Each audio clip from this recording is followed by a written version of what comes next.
This is Bo Dietl's One Tough Podcast. Police this morning are searching for the person who turned this Harlem platform to a crime scene. A Red Apple Media Podcast Network production. Now, here's Bo Dietl. Welcome to Bo Dietl's One Tough Podcast. Today, we've been doing a lot of podcasts, about 150 in a can, 160. But today probably is one of the most important podcasts that I've ever done. And I have a great guest that's going to be part of it from the beginning.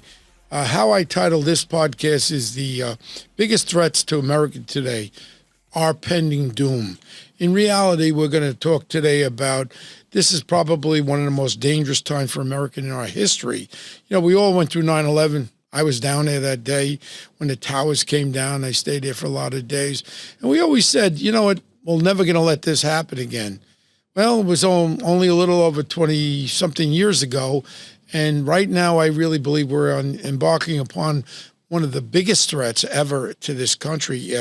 We're talking about our borders being not unmanned at all, not knowing who in the hell is coming through our borders, who's in our country. And then it even gets worse. The leadership in our country right now, it's upside down. The criminals are the good people, the cops are the bad people. And in reality, we feel as though right now, if this tide doesn't turn, it's going to be a disaster. And it's not if it's going to happen, it will happen. And I have an outstanding guest today, and I would like him to assist with me because he's a security expert also. He's a military guy, but most of all, he's a very astute person of what's going on. And he's a retired United States Army Special Forces Green Beret. And his name is Lieutenant Colonel Scott Mann. And Scott, I'm going to give a little bit about your biography, if you don't mind, okay? First of all, again, very honored to have you on board here today. Lieutenant Colonel, former Green Beret, 23-year military career. You led missions in Colombia, Ecuador, Peru, Panama, Afghanistan.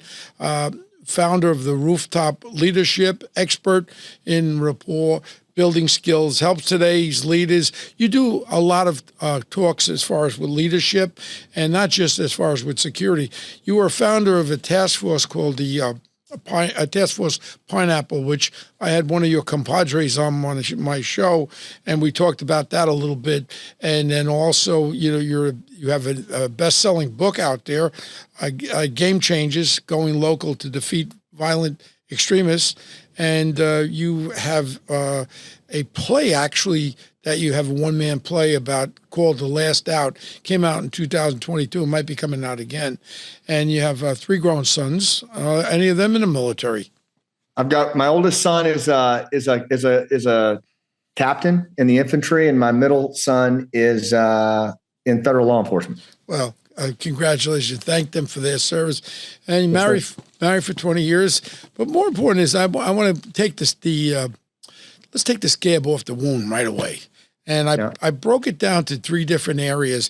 And then we're going to talk about, because of your knowledge of what happened over in Afghanistan, and people don't realize we're getting information back from people who are on ground in Afghanistan because of your great network that you guys put together. And they're letting us know there are Al-Qaeda guys coming in through our southern border. And these guys are not looking to have a goat barbecue here. They're coming over here to do one thing, is to cause destruction in our great country. And the migrant situation right now, look, I'm the first one that says my parents, I'm a first generation. They were immigrants. They wanted this great democracy. They wanted this great land of America. But these people that are coming through our borders now, we have no answer to who they are, what they are.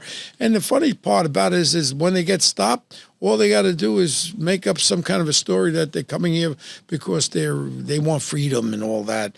And now the migrant situation is so serious because we have people who are identified on our watch list and all that. These are the ones we catch.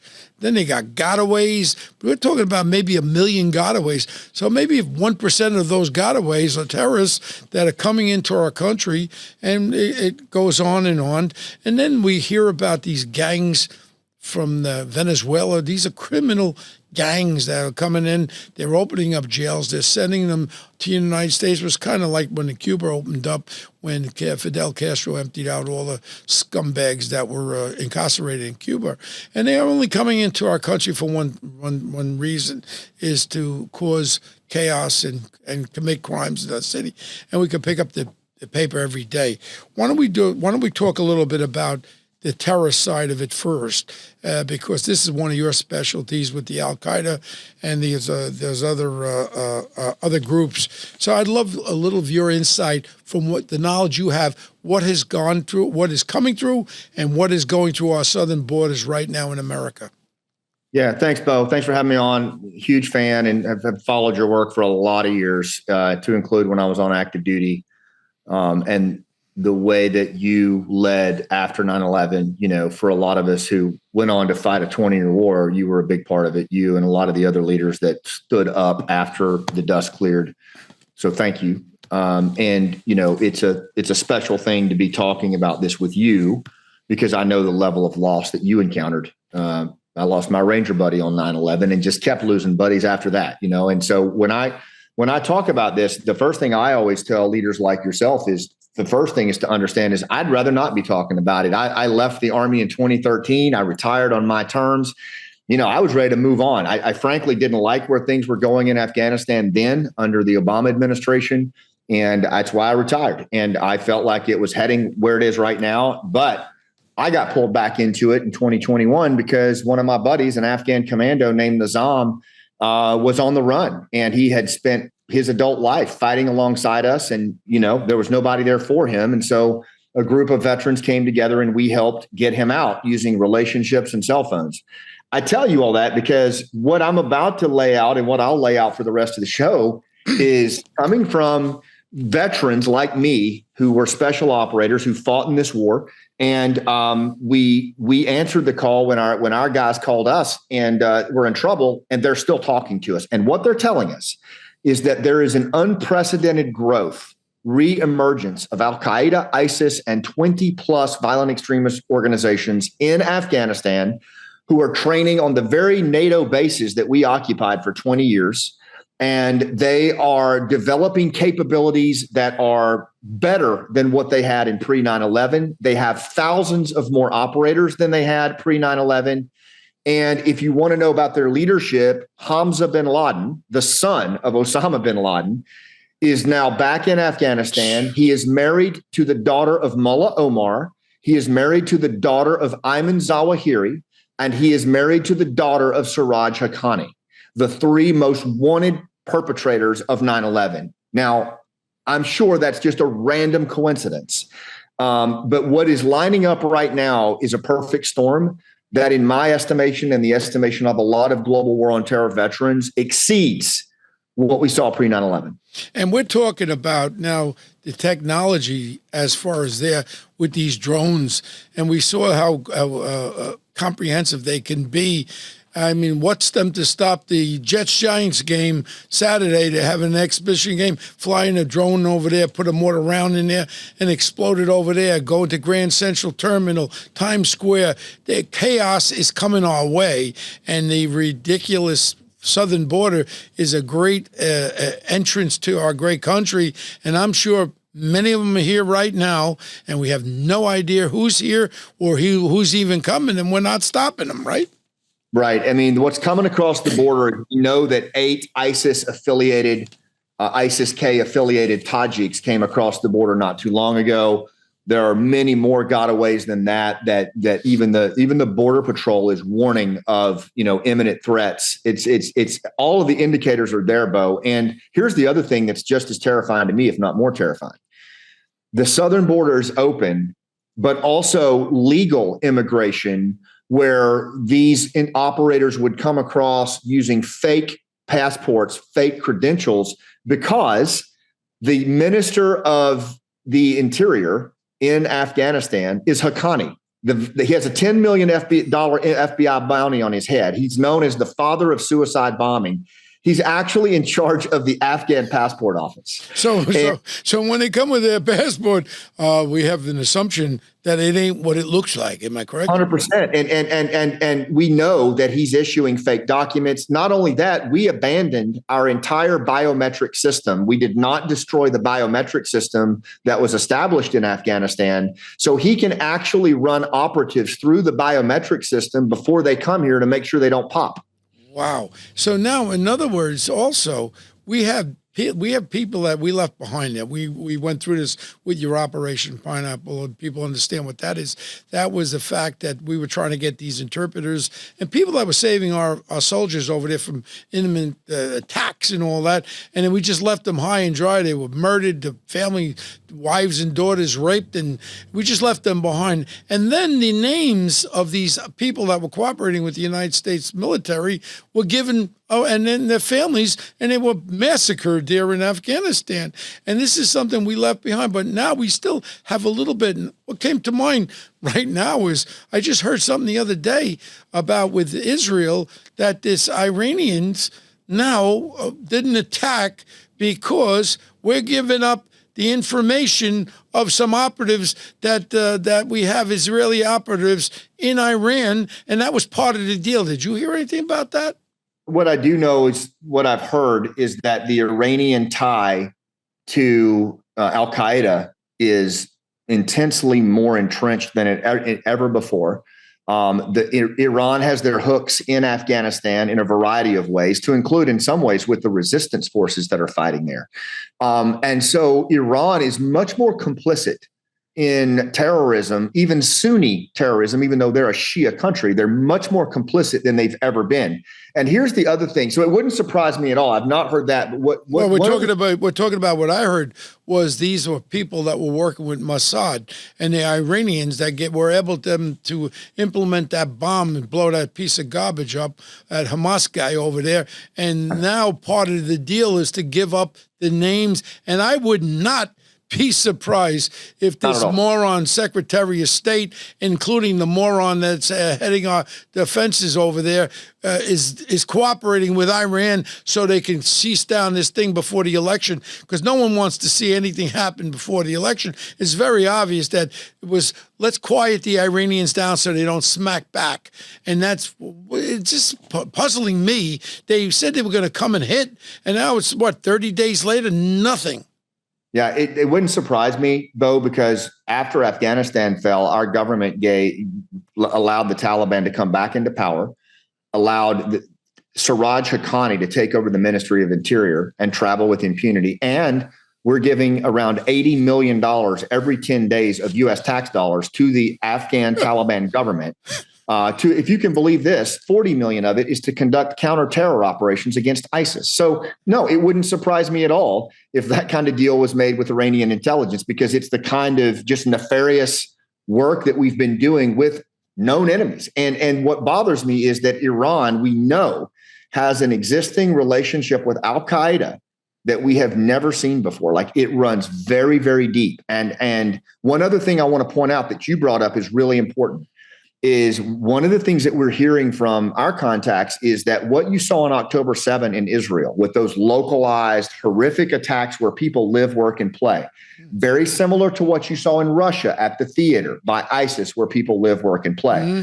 A lot of what we're hearing is it may not, because these groups always want to outdo the last guy, right? So what you may very well see is not the spectacular World Trade Center attack or the Pentagon, but rather, say, some attack against like 8 different cities at the same time where we live, where we work, where we play, schools, synagogues, ball games, and think about how that would systemically paralyze the nation. You and I talked about the DC sniper. That was 2 idiots shooting out of the back of a car. Imagine an attack like what you saw on October 7 in 7 states at the same time. Or imagine right here in New York City, Target Zero, Grand Central, Times Square, Penn Station, 3 areas, let them attack there. You will freeze this country and this city up. And it's not when. I mean, it's not if, it's when.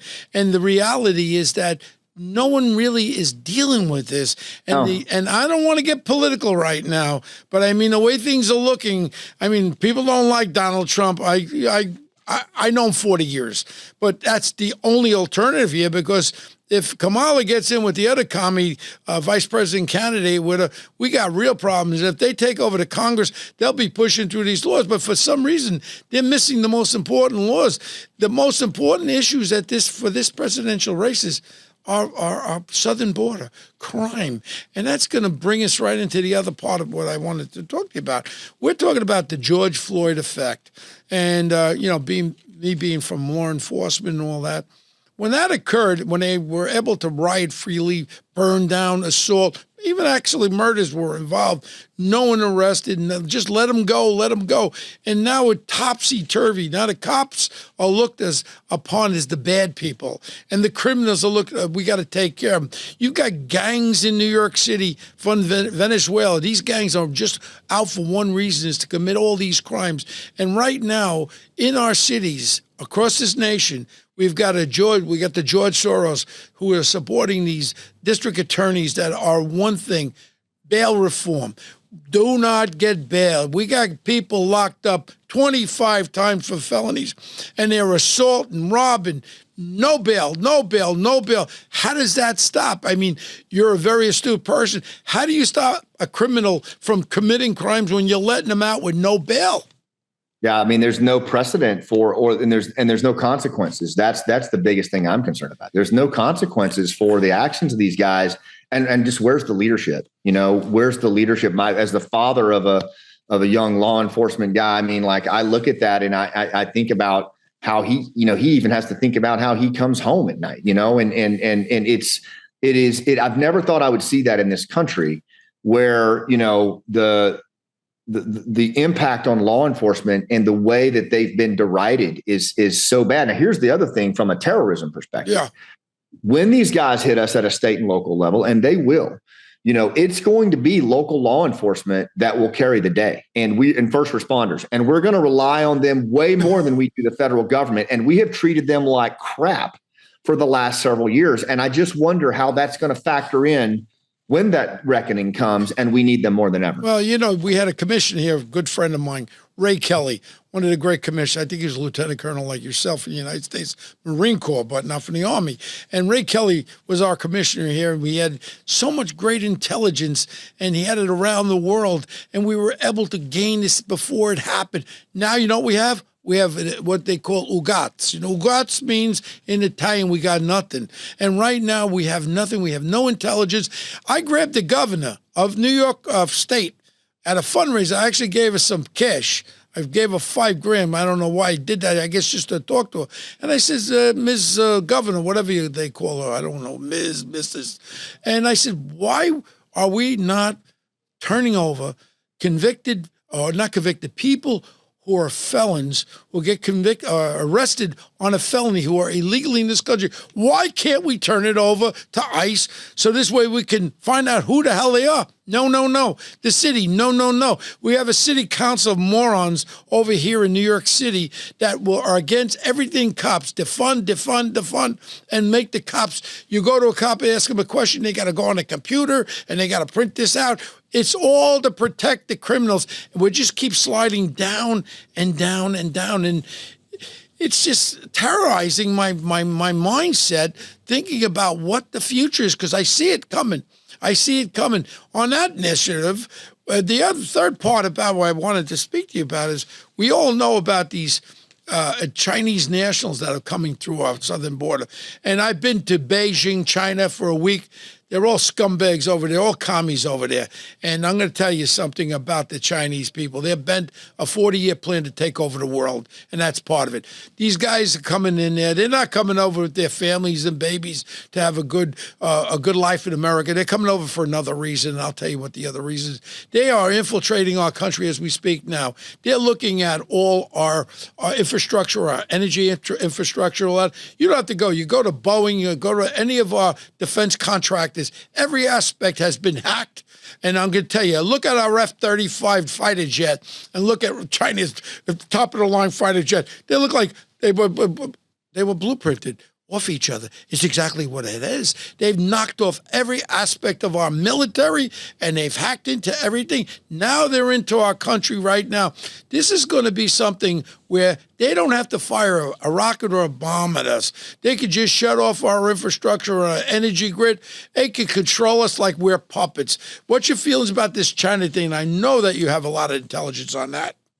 Yeah, I mean, I will tell you that as a Green Beret, our specialty is unconventional warfare, guerrilla warfare. And so I spent my adult life trained in, subversion, sabotage, and how that works. And what I can tell you is the first thing that you want to do is you want to infiltrate. You want to get your military age males in place, and you want to do it quietly, surreptitiously, and then you want to do the assessments of all the infrastructure and what makes the nation state tick. And then when the time is right, you execute in a decentralized, localized, mission centralized kind of way.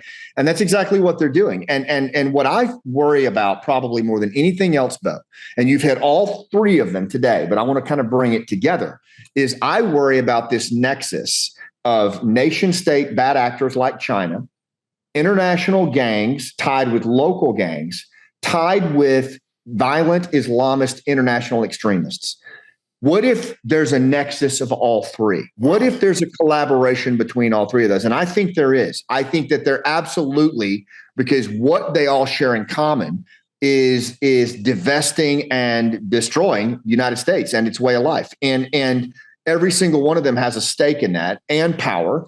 And I could totally see a scenario where these Chinese nationals, violent extremists, and international gangs are collaborating and using their systems and capabilities to actually support each other. And we're seeing evidence of it in different locations. And it's something that state and local are going to have to deal with while we presently treat them like shit. And on top of it, what we just spoke about not too long ago was the diminishment of the police officers that are out there, taking away their heart and soul, not supporting them. And then when it happens, everyone's going to go and run to the police there. And in reality, we are going to have no intelligence on it. And America is going to be in a state of an emergency where we don't even know who's going to attack us next. Is it going to be the Chinese nationalists shutting down some terrorists with bombs and with drones, or the gangs, and on and on and on? I mean, the way we started this show was this, I think, is one of the most important podcasts I've ever done, because this is the biggest threat facing everyone in America. I don't care if you're a Republican, a Democrat, an independent. If you don't get your hands around what we're going into right now, I mean, look, it happened in Germany when my Jewish friends there were with the Hitler there, when they marched into the concentration camps and all that. And I hate to use that as a comparison, but they drove in there and they didn't know what to do. We're seeing this coming. We have to stop it before it comes. How do we stop it? I'll give you this. Sarah Adams, one of my intel colleagues who we've been working closely with on the threat. She and I briefed Governor DeSantis and some of his team members on this growing threat. And one of the things that Sarah said was she had actionable information coming out of Afghanistan about terror activity. So she did what this administration has encouraged veterans like us to do. She went to the DHS website, Department of Homeland Security. If you see something, say something. And she reported the information. It encouraged her to go to her local law enforcement. And they said, we'll help you do that. So she typed in Tampa, Florida, where she lives, and it took her to the Hurricane Operations Center. That was it. Yep. The Hurricane Emergency Operations Center was where it directed her. So this is what we're dealing with. And we don't even have anything in effect. So if someone sees something out there and tries to report it, it'll just go into the toilet bowl, and no one is taking this intelligence and putting it together. So we know, like even with 9/11, we knew they were taking flight training, not to land a plane, to take it off. It was all there, but the FBI wasn't communicating with the CIA. But this is even worse, because now we're looking at a triple threat here, a triple threat of it'd be the biggest nightmare that this country will ever face. Our intelligence agencies walked away from Afghanistan in 2021, and we left 98% of our ground intelligence capability on the ground. We left 30,000 Afghan special operators to be hunted down and killed. And so the only people that picked up the phone when those intel pros and those special operators reached out for help were the veterans that had fought with them. They are still giving us the information. The CIA and these other three-letter agencies right now are actually paying the Taliban counterterrorism dollars out of U.S. taxpayer money to go after ISIS. So there is no threat reporting of substance from the resistance, from the operators that we trained. The only people getting this high fidelity information, Bo, are veterans that fought in the war, and we're trying to get it to state and local leaders any way we can. That's how you and I got connected.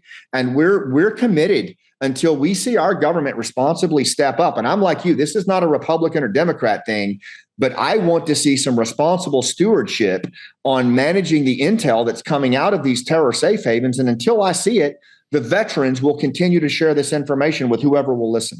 Well, God bless all the veterans that have to, like yourself and like Sean that works for me. And, in reality, that is the actual problem at hand.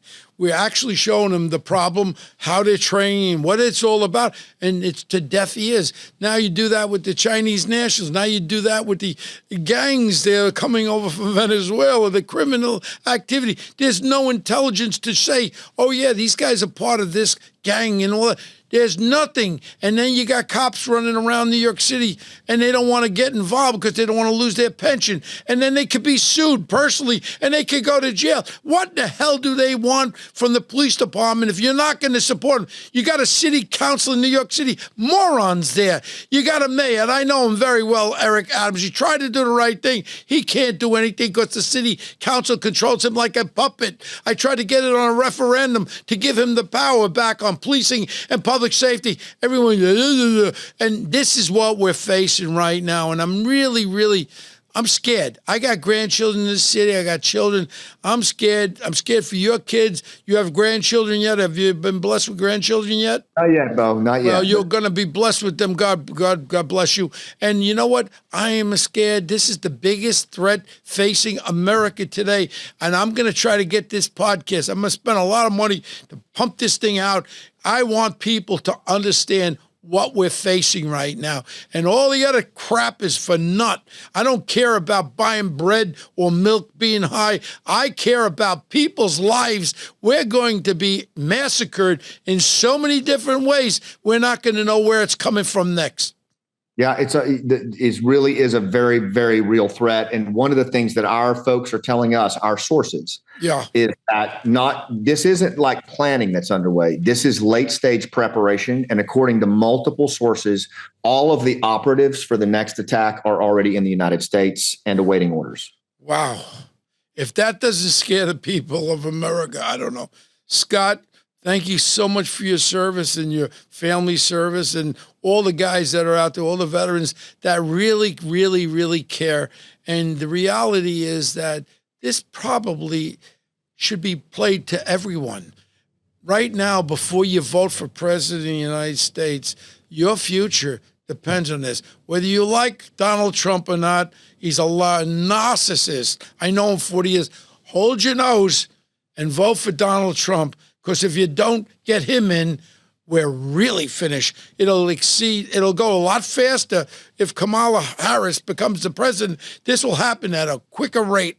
And the thing is right now, I thank you, Scott. And we're going to keep our communications open.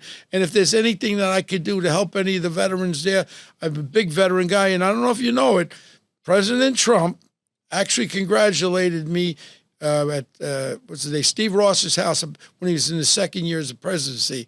Before he became the president, I said to him, Donald, what you should do if you become the president, because what they're doing to the veterans at the Veterans Administration Hospital is horrible. Oh, wait 3 months here, sit over there. I said, you should do Veterans Choice, where veterans for PTSD and medical could go anywhere. He actually gave me the credit for that. And Lindsey Graham, senator, was sitting next to me. He's patting me on the back. I said, that was great. I walk him outside, and I said, Mr. President, why don't you give the Medal of Freedom to my friend, the senator from Arizona, McCain, who I knew, and he just flaked it right off. How wonderful would have that been for Trump to say, you know what, I'm sorry, he was a real American hero. Give his family the Medal of Freedom. I wanted to see him do that.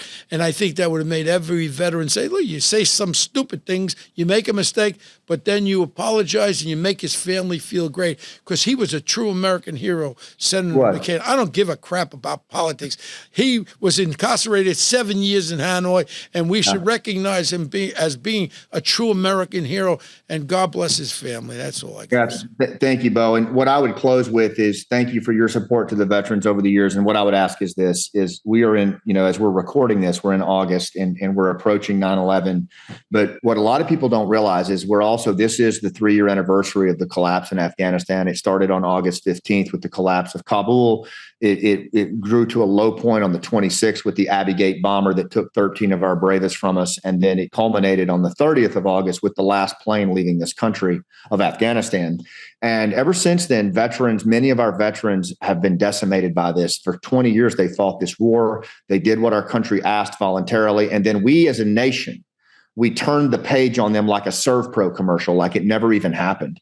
And many of them have been on the phone with these commandos and these intel pros paying for safe houses. They've cashed in their kids' college funds so they could do medical drops. They've paid for visas, and they're decimated from it. And we've lost a lot of suicide.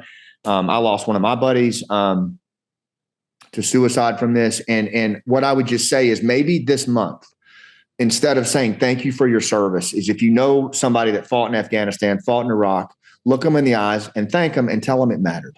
Tell them it counted for something, because it did. And that's what they're asking themselves right now. And we can never let these precious Americans think, or their families, that it didn't matter, because it did. And it reminds me, I'm old enough to remember Vietnam. With a lot of my friends that I lost over there, they were treated similar.